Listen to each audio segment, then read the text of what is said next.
Recording. Okay, thank you. This is to welcome you to the Board of Water and Power Commissioners special meeting of October 1st, 2013. Right now we have Commissioners Berard, Fleming, Funderburk, and Levine present. Item number 1 is opportunity for the public to address the special meeting items. And I do have one speaker. The speaker is James E. Enstrom. So would you please come forward to the podium? And we have a 2-minute time limit.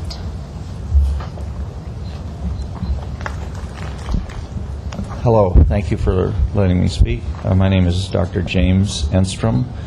I'm representing myself as an LADWP ratepayer, which I've been for over the last 40 years. I've had a long career as an epidemiologist at the UCLA School of Public Health, and I have special expertise in the health effects of air pollution. I'm speaking today in opposition to the Owens Lake Dust Mitigation Master Project concept as it's currently been formulated during this present year, because I think it can be improved substantially.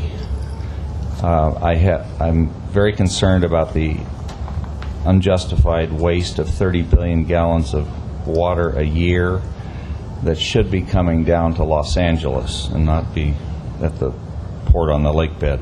I'm also concerned that there's no public health basis for this dust mitigation. The one remaining EPA regulation that was almost rescinded in 2006, it's the 24-hour PM10 standard. This standard is now under scrutiny by the U.S. House Science Committee subpoena of EPA scientific data. There are many ways to reduce water waste and costs if the DWP will take the input of scientists and experts like myself who want to help get this situation corrected. And before the master plan is approved, the commissioners should get the input of the ratepayers like myself, the ratepayer advocacy groups that are headed by Jack Humphreyville and Tony Wilkerson, and the input of the neighborhood councils. And also the DWP should make a better effort to inform the ratepayers by using the connections page in the monthly or bi-monthly bills, and should send out information by email to the ratepayers. Thank you very much. Okay, I do have one more speaker, Joyce Green.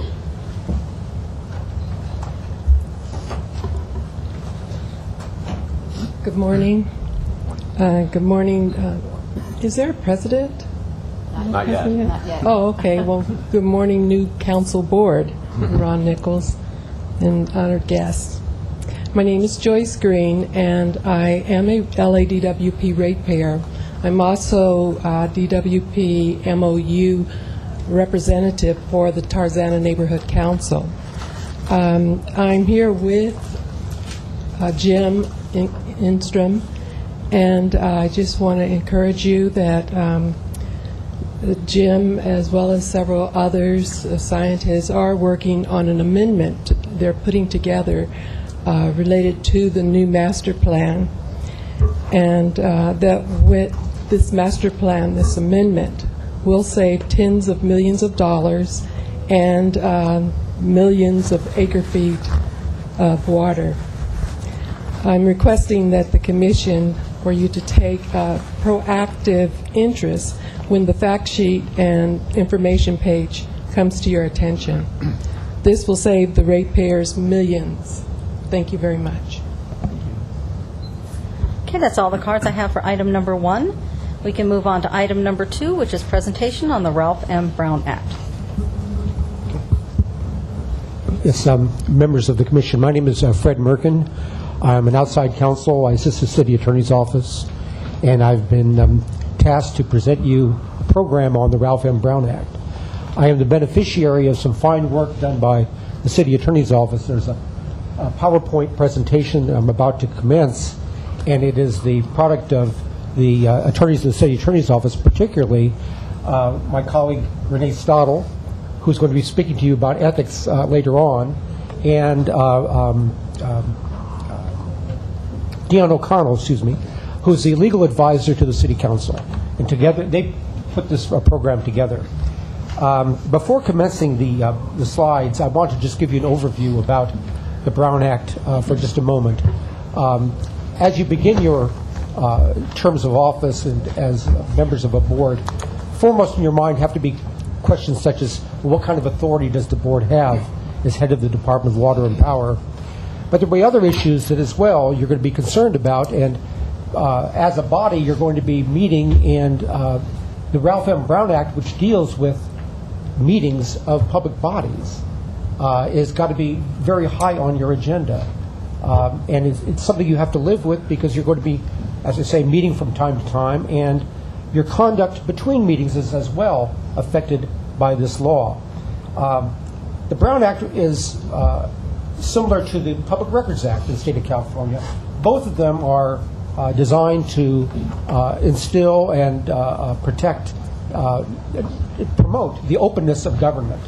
And today we live in the age of transparency. It's being demanded everywhere by those who hold office. Moving to the first slide, if we might. The intent of the Brown Act is to have the deliberations of public bodies and their actions to be taken in public, in the open. And you see this in the Act itself, which was first enacted in 1953. We actually have a longer history to this.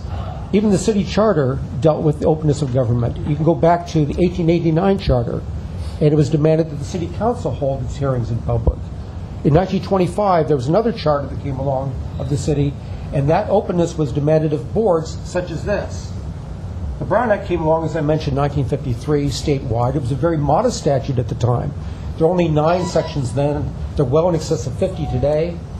There was a major development in the Brown Act in 1986, when for the first time the violation of the Act could potentially invalidate an action taken by a board. That was a major change, a major transformation of the statute. The California Constitution requires that meetings of public bodies be open to public scrutiny, and the courts have said that the Brown Act is there to promote public participation in local government and to curb the abuse of the democratic process through secret legislation.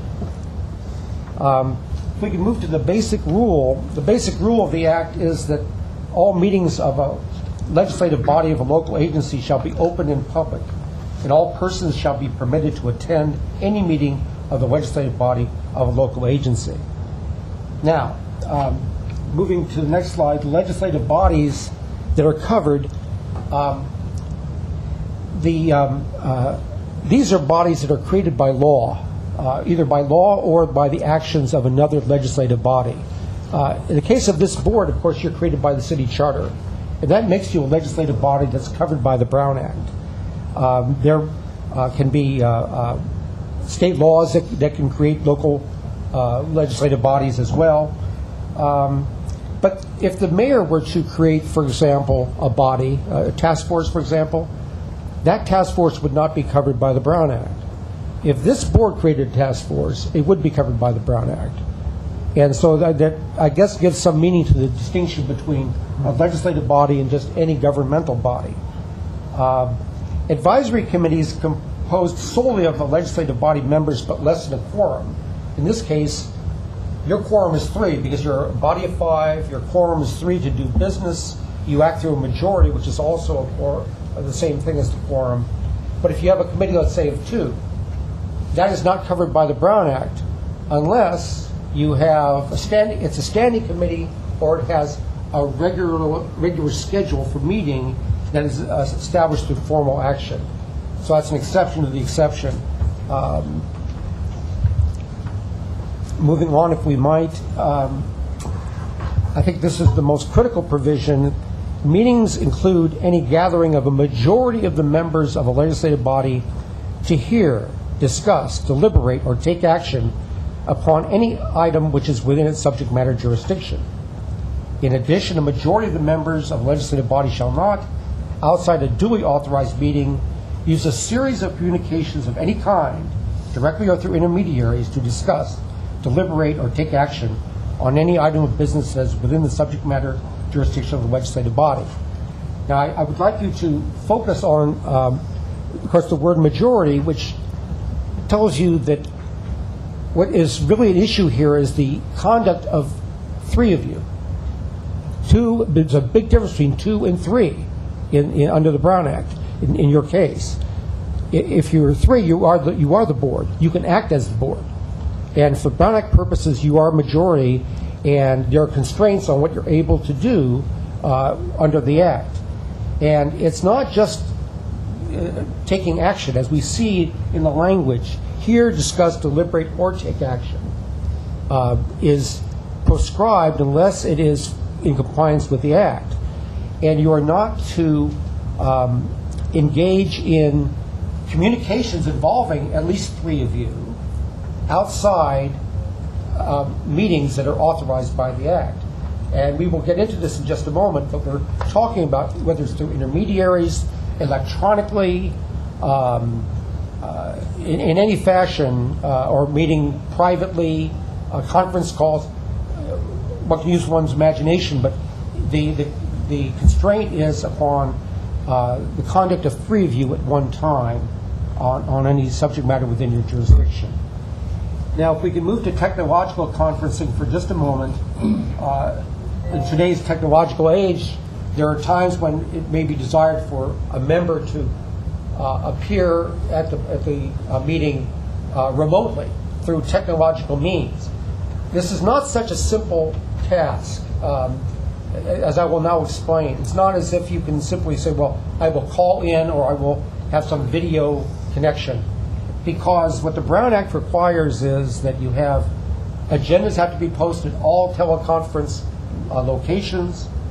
You have to have public access at every one of the locations if you're going to have teleconferencing.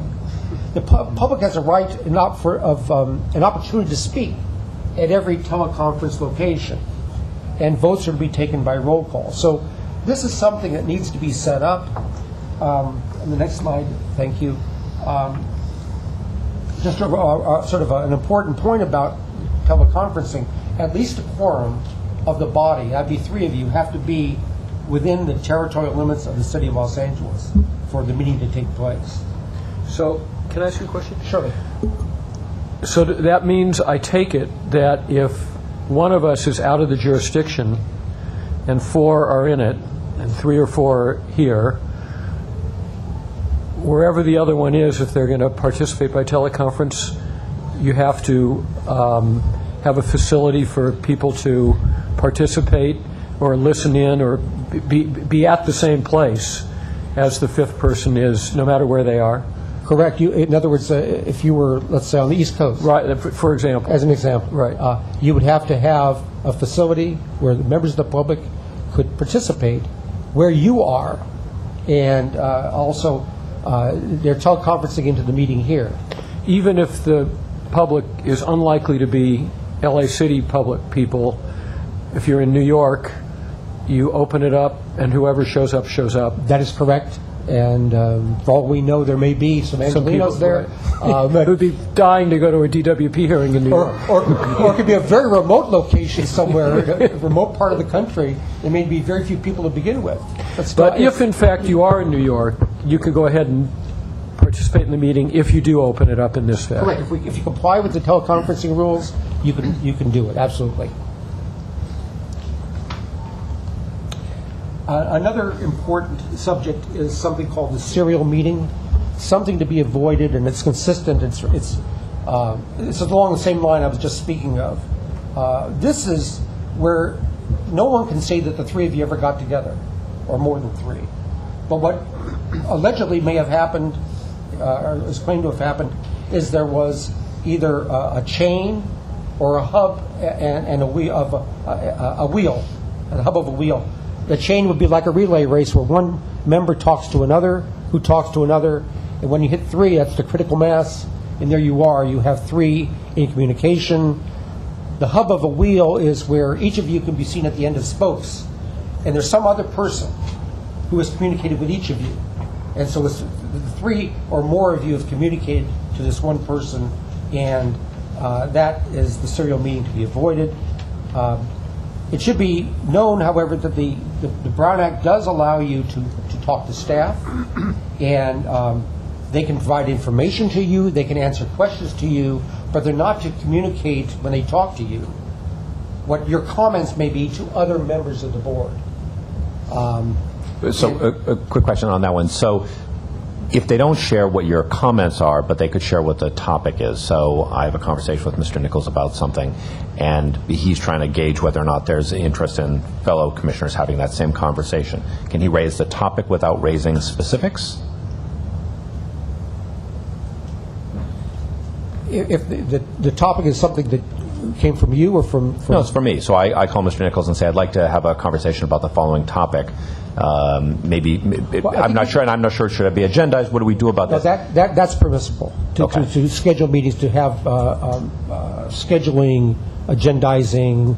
But you usually have a conversation prior to scheduling a meeting or agendizing something, Right, right? right. To get a sense as whether or not it's appropriate to even agendize it. Yeah, you can agendize. But we can do it but we can have that conversation with Mr. Nichols.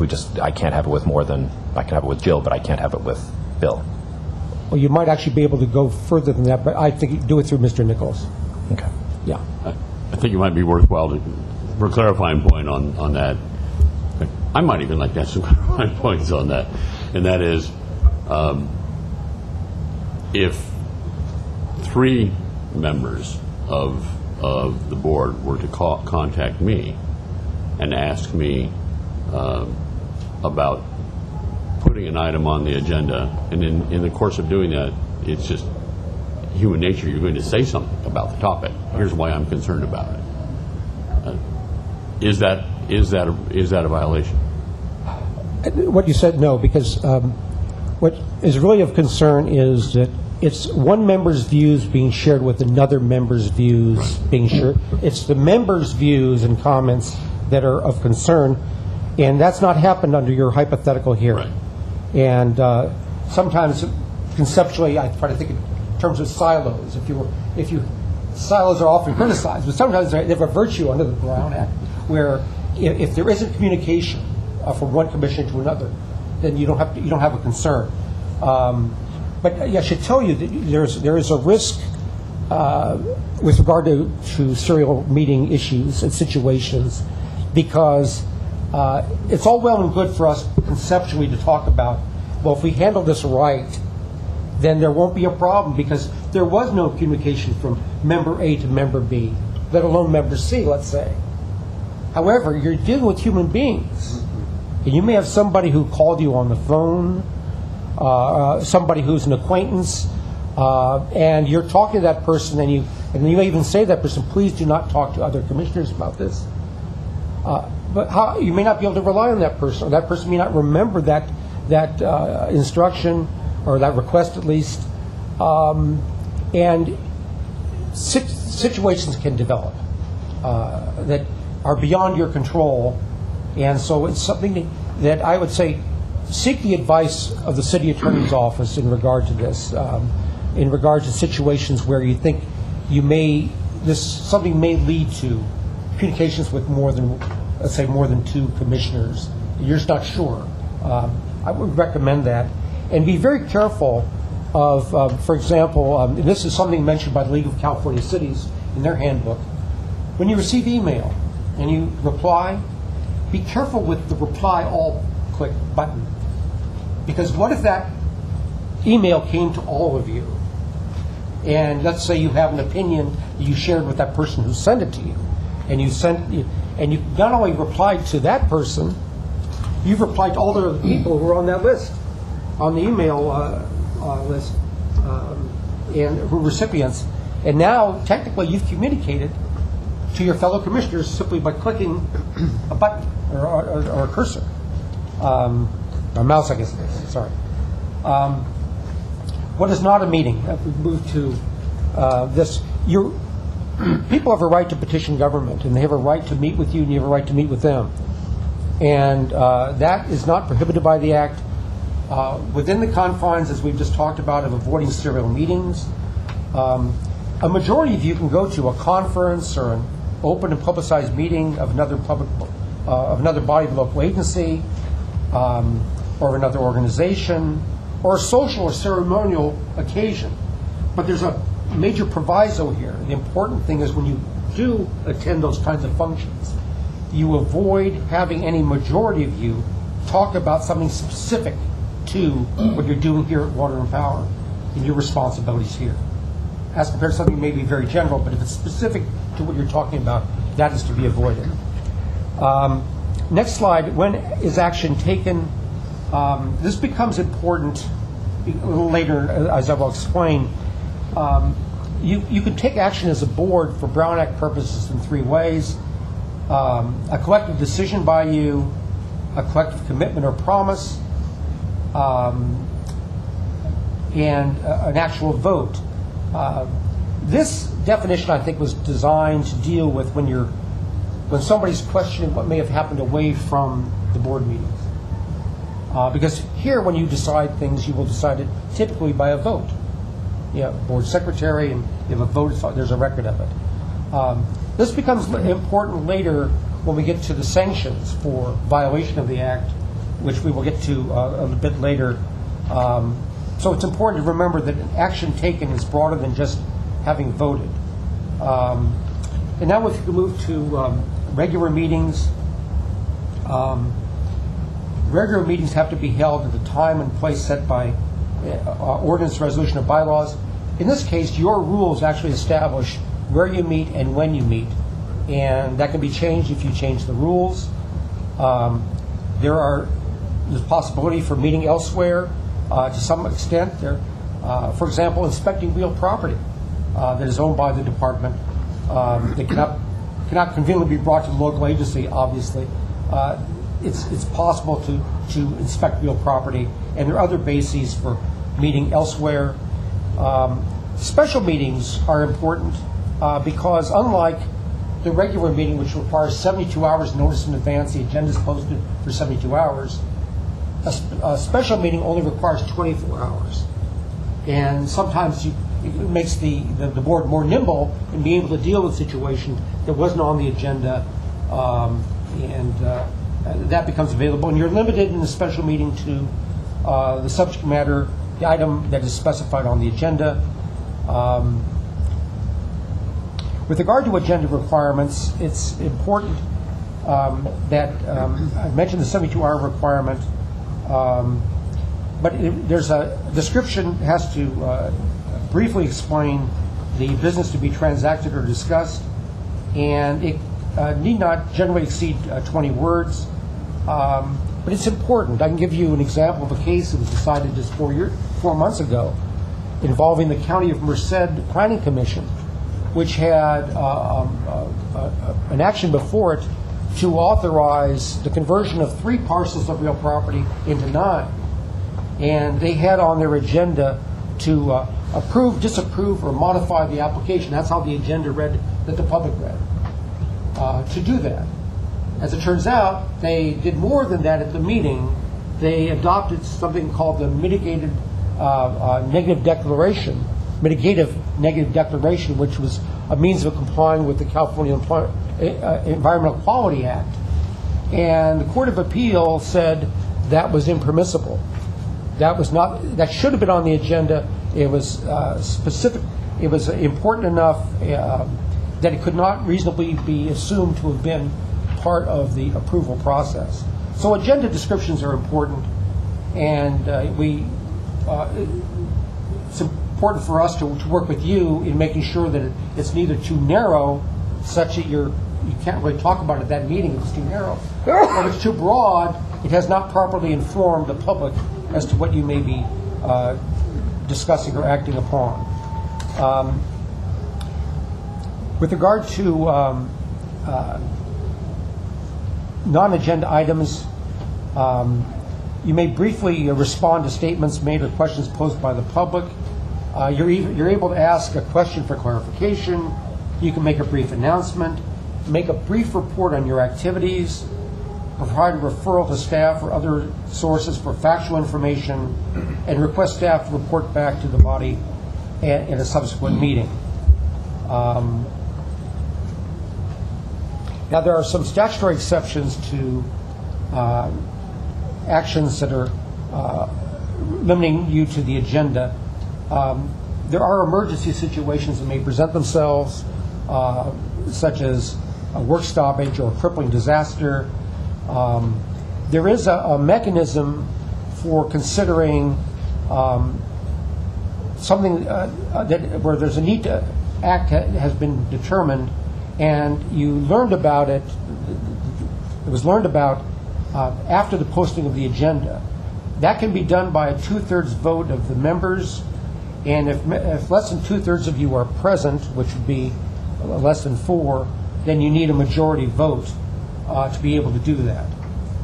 Then items that are held over from a prior agenda that was not 5 days earlier can also be considered. That was not 5 days earlier?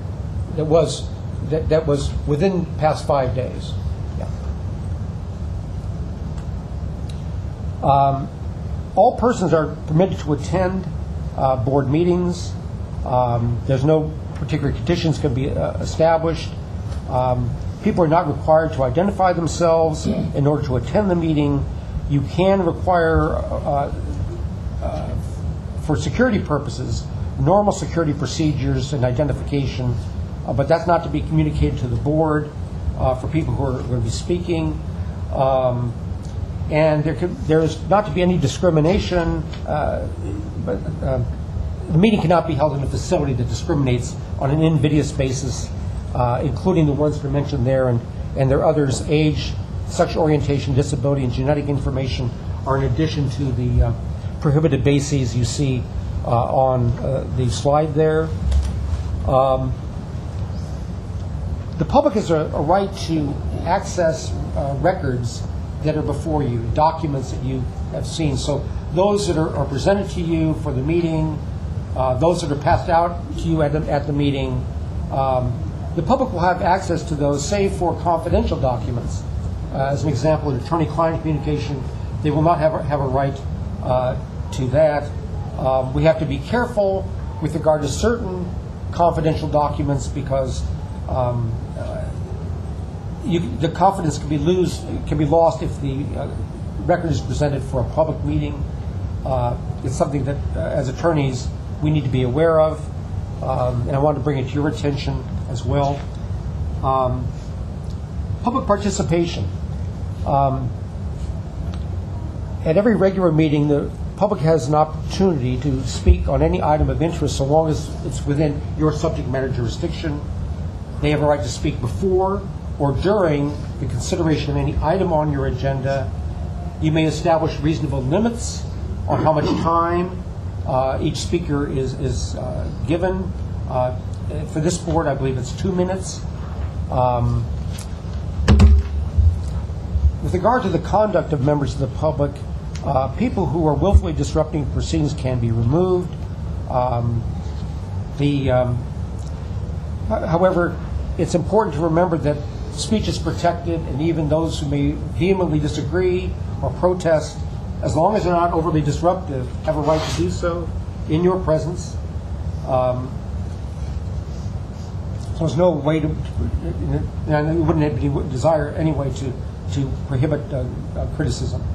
But the Brown Act itself does not provide an immunity for a speaker from defamation if they were to commit that.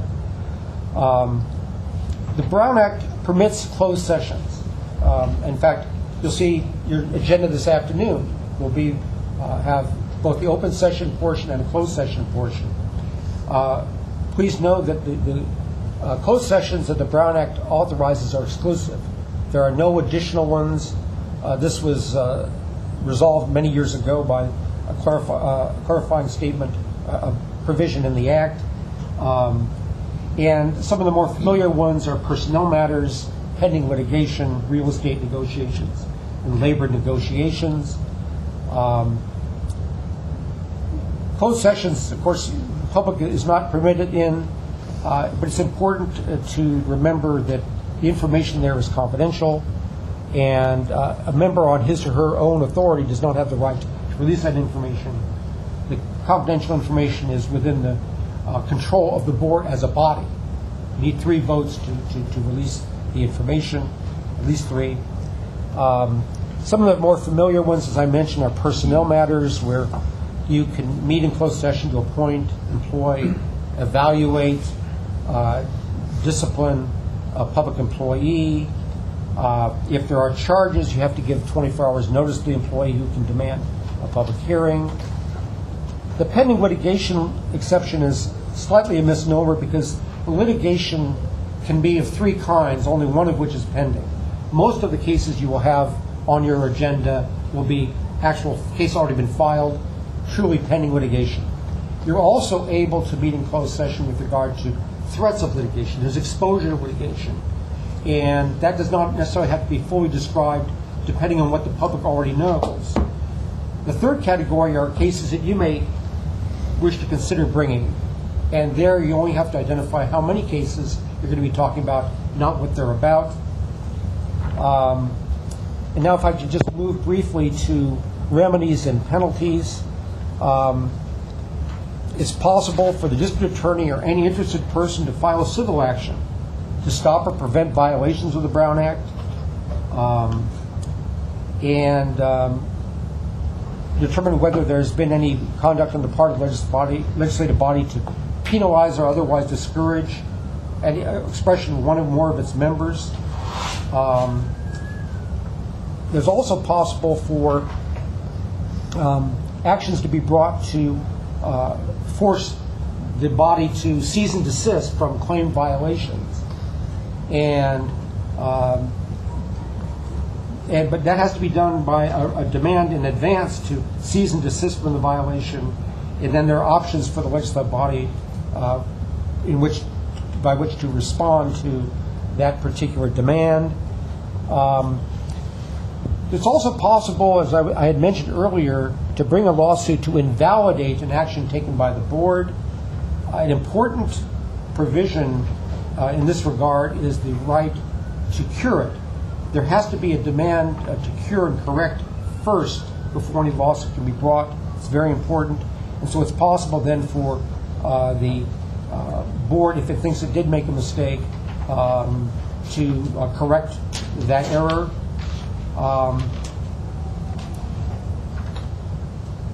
The invalidation of actions concerns the basic open meeting provision, notice and agenda requirements for regular meetings and closed sessions, and some other subjects. The courts have said that if you bring an action to invalidate, you still have to show prejudice. And so that is another dimension to lawsuits seeking invalidation. And the final subject I'd like to talk about is the possibility of criminal charges. And this is where the meaning of action taken becomes important, because you can have a misdemeanor charge filed against you if the action is taken in violation of the Brown Act. So there has to have been an action taken, the 3 kinds as we've talked about. And secondly, the member intends to deprive the public of information to which the member knows or has reason to know the public is entitled. And that is what the criminal standard is. I haven't found any appellate cases that have dealt with any prosecutions under this particular statute, but it's something to be cognizant of course. So that's the basic presentation. I think the point made at the very end here, the best solution is prevention. And if I could add, it's important to ask questions. If you're not sure, ask questions. And we're here to serve you and to help guide you as you perform your duties. So with that, I'd be happy to entertain any questions you may have. I did have a question on the serial meetings. Yes. And are there any recent cases that would provide more insight into the boundaries of what is and what isn't a serial meeting beyond what you've already presented? Yeah, there's I don't recall recent cases, recent legislation, relatively recent legislation there was a time when, till a few years ago, when there wasn't a serial meeting unless there was an actual collective concurrence. And there was legislation a few years ago that eliminated that standard expressly because there was a court that had held you had to establish there was actual concurrence. And now it's more of in the nature of, if I can find bear with me, I'll find the language here. It's the process of developing a concurrence. And so there would be evidence that there were communications such that at some point it said there's a concurrence is being developed even if you haven't achieved it, which makes the lawyer such as myself nervous because the bright line isn't there. Mm-hmm. There's no bright line anymore. And so all the more reason to be cautious in that regard. I can, however, in response to your question, I will check to see if there's anything recently in the case law. I don't recall it, but I will. And the legislative history to the amendment? I can provide that as well. I just want to know if it had any more anecdotal, concrete examples. Well, there was the Wolf decision, I think, versus the City of Fremont that was being essentially repealed by the legislature. And I think it was the Wolf case that said that you actually had to have the concurrence. So it was pretty clear from the history they wanted to repeal that. In fact, it's more than the history. I believe there's a separate legislative section, not codified, that speaks that was the purpose of it. And the language I just read to you, I think, comes from that legislative statement of intent. So they definitely wanted to broaden the coverage, the prohibition, but there is no bright line. But I will look to see if there's anything very recent. Thanks. Welcome.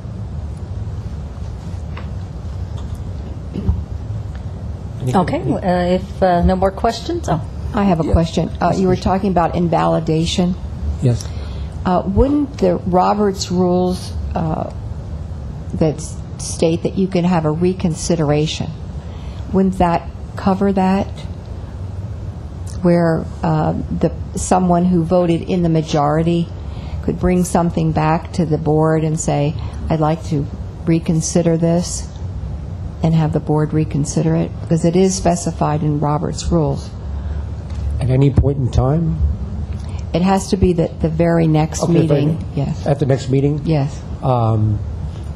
But certainly that would, or you already done the cure. See, if as I mentioned, you can't bring a lawsuit to invalidate unless you first demand that it be cured. And what you're saying is the matter had been brought back to the board on its own, right, and cured. So whether it's through Robert's Rules of Order or some other action taken to undo what was done before, the cure had already been accomplished, is what you're saying.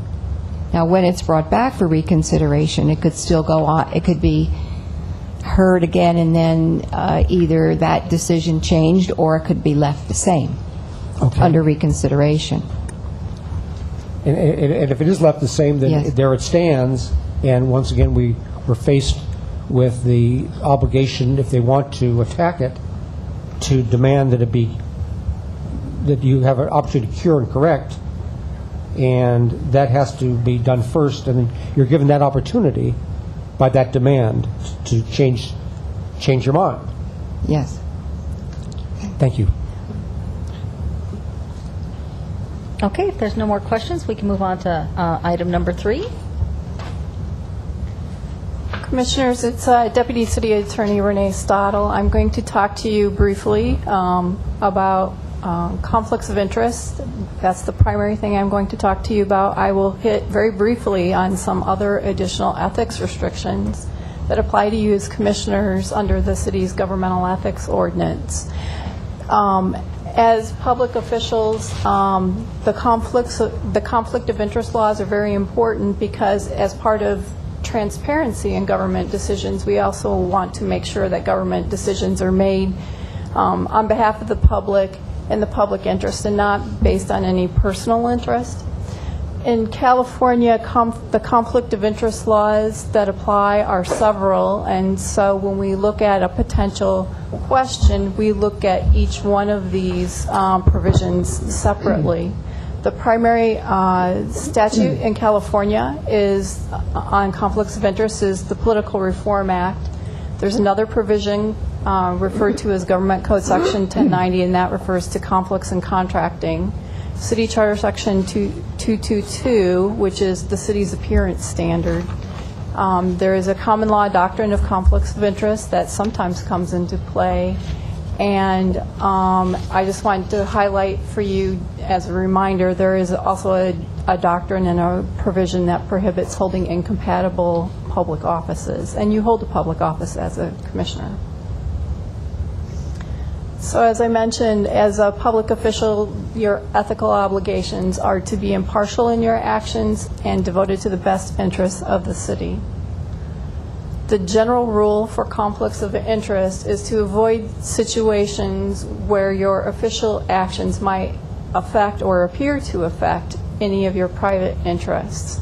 That not only involves voting on something, but discussing it, talking with staff about it, and it doesn't matter whether it's a positive or a negative effect. The city's appearance standard is more strict than the statutory provisions because we're attempting to avoid any appearance of conflict.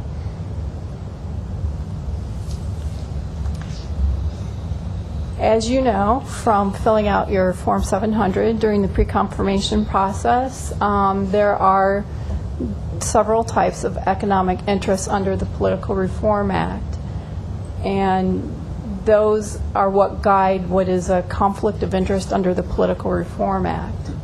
Those include investments or holding a business position, having an interest in real property, sources of income, gifts, and a matter that would have a personal financial effect on you. Just a little bit more detail, an investment includes an investment of $2,000 or more. It might be stock, it could be another private investment. It applies to related entities, so if we're talking about parent and subsidiary corporations, if you have stock in, I'm not sure, Berkshire Hathaway, you need to be cognizant of who else, what other companies they own, and so forth, if those matters end up on your agenda. It includes business investments of your immediate family and certain trusts. And if you have an interest of 10% or more in a business entity, or your spouse does, then those sources of income and investments of that entity represent economic interests of yours as well. Can I ask you a question? Yeah. My first question is how to use this mic, but I think you press it. Is it on? Just on the issue of whether you own stock in a big New York Stock Exchange company, in all likelihood, one would have no idea whether Company X on the New York Stock Exchange has anything to do with the city of L.A. How is knowledge to be imputed? As a public official, you have a duty of due diligence, and so you need to be very cognizant of what financial interests that you have. And so if you have a stock portfolio, you need to be cognizant of what your stock portfolio is, and when you're reviewing a meeting agenda for the upcoming meeting, and when you're reviewing the materials, to make sure you're comparing the two at the same time. So that's what your obligation is. Okay.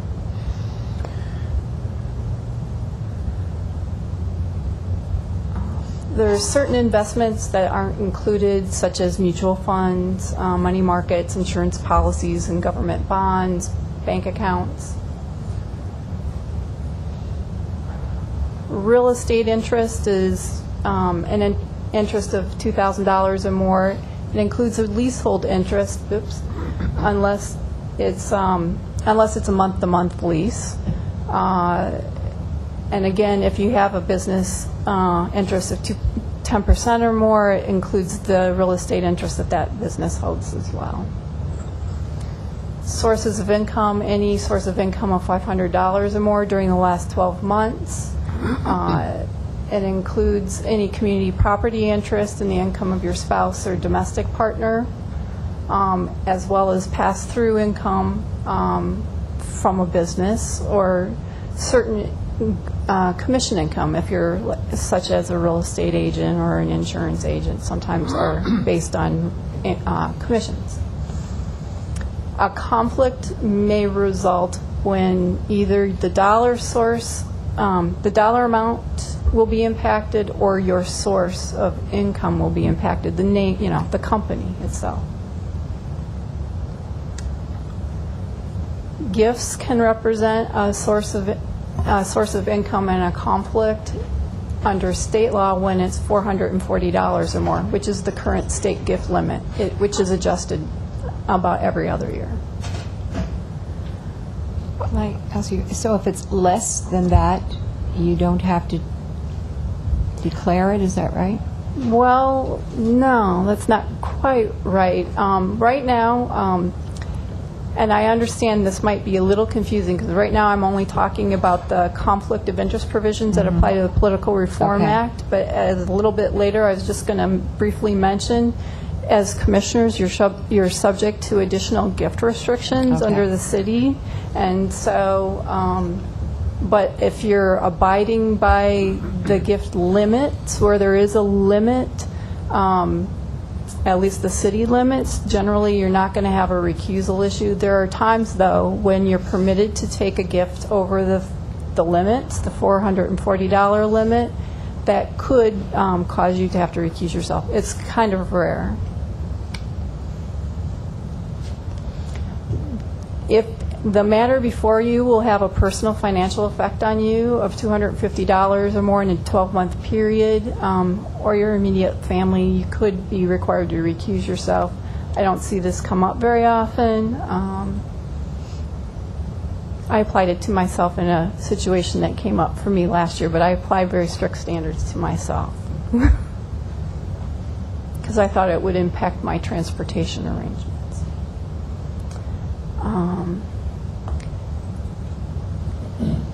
If you were negotiating future employment with someone, that can they represent an economic interest of yours, even if you haven't actually confirmed that you're going to work with them yet. If you're actually interviewing with them, they represent a conflict of interest for you. Unless it's a government agency, that doesn't count.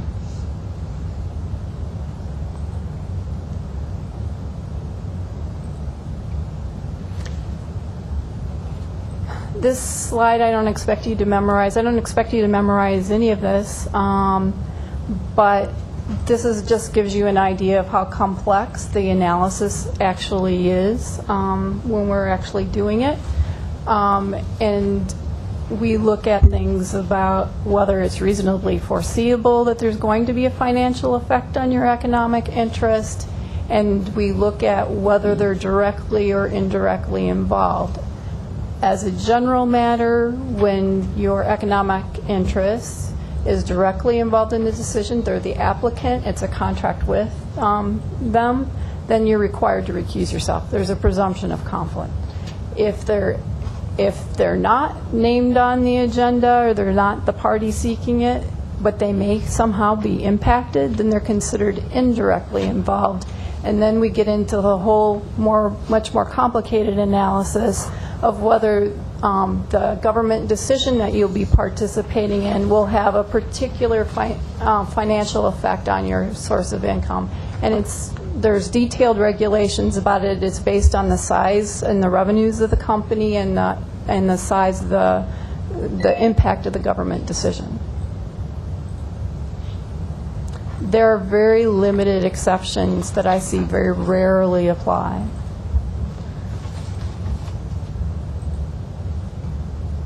So when you're disqualified from participating, that means not only are you not voting, you're not discussing it, you're actually not present in the meeting room when it's being discussed. And in a little bit I'll mention the other additional requirement that city commissioners have to complete a form. The Political Reform Act carries consequences, personal and potentially for the city as well, administrative fines, potential civil and criminal charges. A person can also seek to invalidate the government decision based on the participation of a conflicted official. An official can also get in trouble for trying to help somebody else violate the law. Section 1090 is a very strict statute that prohibits public officers and employees from being financially interested in contracts made by them or their boards in their official capacity. Any participation at all in which you have a financial interest is strictly prohibited at any point in time of the contracting process, not just when the contract is being entered into, but the discussion about what the RFP should be and the specs for it. This statute, the making of a contract, as I just mentioned, includes negotiating, recommending, influencing, advising, and voting. The financial interest is what's the most difficult part of this statute because it doesn't define what a financial interest is. It only defines what it is not. And so, as a general matter, if one of the members of a board has a conflict of interest and we don't find one of these exceptions, that means that, well, as a general matter, that would generally mean this board can't act on that contracting matter. In other places, that means that's the end of the decision. Here in LA, we have something called the Board of Referred Powers, which sits as an alternate decision-making body when one of our boards is conflicted. But if we find an exception and there's something called remote interests, and the statute defines certain remote interests, that means only the board member is recused and it doesn't disqualify the board from acting. As in most cases, public disclosure is required. The statute also lists some non-interests, so they don't count. They don't disqualify the official from acting. But again, in most cases, it requires some public disclosure of whatever that interest is. The case law, Government Code Section 1090, has been around for a really long time, and it wasn't always codified here. It was a common law doctrine beforehand. It's interpreted broadly to accomplish its purposes, which is to avoid conflicts in government decision-making. And so the courts talk about however twisted and winding the trail may be, if a connection can be made to a financial interest of the official and the contract, then a violation of Section 1090 will be found. And the interests are usually based on relationships. You're the attorney for the client, for the client that now has the matter before the board. You do business with the entity that's before your board. Landlord and tenant counts as financial interest. Being on the board of a nonprofit or a for-profit company creates issues. And again, this applies to not just your interests, but it applies to your spouse's interests as well. This provision is considered the death penalty of conflict laws because of its very draconian penalties. For one, the contract would be void from its inception, and there are criminal penalties for the officials that have the financial interest. Willful violations doesn't mean you had to know that you had a conflict at the time. It only means that you were taking the act and you knew of your financial interest. It's a felony, and you would be barred from holding office in California. And we have had city officials that have been prosecuted and gone to jail for this. Not too many. The city ethics ordinance also has a provision that prohibits you from participating in any decision involving a former employer within 12 months. And finally, the city charter has a provision, section 222, which is referred to as the city's appearance standard. And this is a provision that our office, the city attorney's office, provides advice on and issues opinions on from time to time. And the standard that is basically used is whether or not you believe that you can act without bias, or whether a member of the public could reasonably conclude that you would not be objective because of your personal interests, and they would be either financial or personal interests. I mentioned before the board referred powers. It doesn't happen very often, but from time to time it does.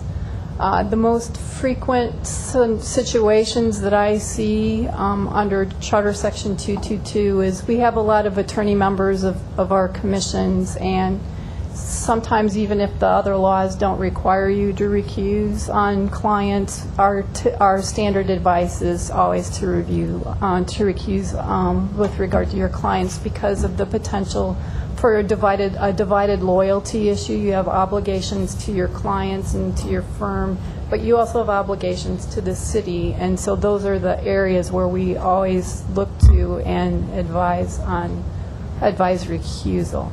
So, and another frequent scenario that comes up is if you sit on a board or even a nonprofit board, and they come to the commission and take a position on something, those are areas where we would typically advise recusal. There is a common law doctrine of conflicts that essentially encompasses what I've been talking about in terms of being impartial. And so the courts, when there's not a statutory provision that bars a public official from acting, but it seems like there should have been a recusal. The most recent case involved a council member in another jurisdiction who had a real estate interest, but it was beyond the 500 feet, which is what is considered being directly involved. And the view would be blocked by a new project, and he didn't like it, and but he didn't recuse, and the court nonetheless invalidated the government action and concluded that he had a common law conflict of interest. Excuse me. I know that the neighborhood councils are not, I think that they are not nonprofits, but right. How does that issue get resolved where the neighborhood council takes a position, which they frequently do, and we sit on the board of one of those? And well, it depends on what type of issue it is. Of course. If it's an issue that involves due process, then we advise a little bit differently, because there's issues of if you're considering matters outside the record. But as a general matter, with regard to neighborhood councils on non-due process matters, non-quasi-judicial matters, we have not advised recusal, because the neighborhood councils are part of the city, which is a little bit different than a private nonprofit entity. If you sit on the board, you have fiduciary duties to that entity as well. Can I reverse that a minute? That was my question. If you're on the neighborhood council and there's a matter regarding DWP and your council wants to take a position, should we recuse ourselves when we're on the board of the neighborhood council? It may be best to avoid an appearance that you when you come to the board and are acting on the matter, that you're only going to act in the interest of that one neighborhood council. Because it's somewhat of a divided loyalty, Yeah. you know, and that... It is somewhat, Yeah. but it's not quite. It's I know it's quite not the what you're same. saying Yeah. before, but yeah. But it could, you never know. So I don't expect you to remember everything that I've said today. My goal is for you to spot issues and to ask us for advice when you spot an issue at the earliest possible time. And as I mentioned, usually there's a requirement for public recusal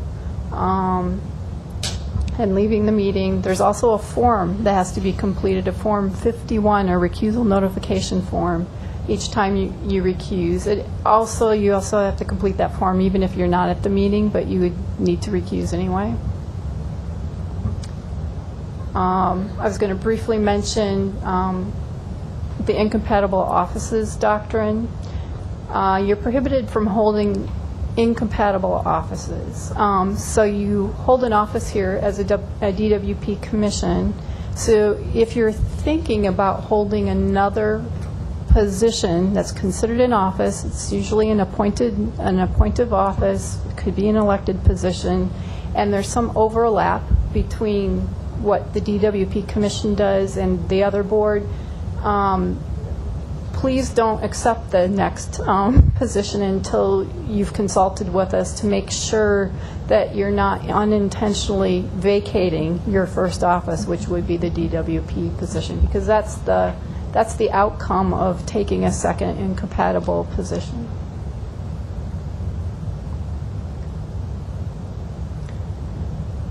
What I've been discussing with you are just the minimum standards that are provided under the law, and it's complicated, so please ask. I was going to just briefly highlight some of the things that are in the ethics ordinance that come up for you on a regular basis. As commissioners, disclosure, so you're already familiar with the disclosure element. If you've already done a pre-confirmation form, I'm not sure if you've completed an assuming office form, but there will be more forms to come. Since I know this is always an issue for public officials, just a really brief overview that's on a lot more detailed subject, gifts. As public officials and city commissioners, you have restrictions on the amount of gifts that you can take from private persons. 0 from lobbyists and lobbying firms that are registered to lobby DWP, $100 from restricted sources, $440 from people within your disclosure category. Gifts of $50 or more within your disclosure category have to be reported on your form. There's some limited exceptions, and they're very detailed, so when you ask a question, we look at everything. One thing to remember is that travel from certain people is absolutely prohibited under city law and under the California Constitution.